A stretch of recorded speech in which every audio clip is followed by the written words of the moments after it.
আজকে এখানে একত্রিত হয়েছি। আমরা স্বাগত জানাচ্ছি, অভিনন্দন জানাচ্ছি বাংলাদেশের নবগঠিত অন্তর্বর্তীকালীন সরকারকে।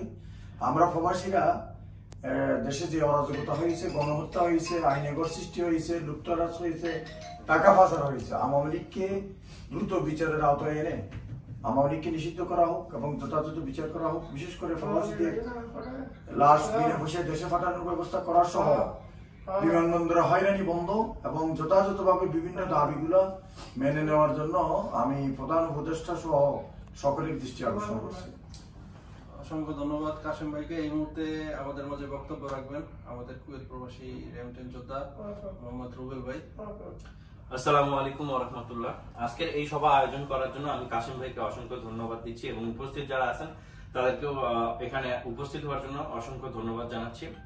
আপনারা জানেন যে বাংলাদেশের অন্তর্বর্তীকালীন সরকার গঠিত হয়েছে এবং এই যে সরকারের যে প্যানেলটা এটা আমরা খুবই পছন্দ করেছি, কারণ আমরা বিশ্বাস করি যে যার যে যোগ্যতা সেই যোগ্যতা সম্পন্ন অনুযায়ী সেই জায়গায় মন্ত্রী পদে তারা স্থান পেয়েছেন।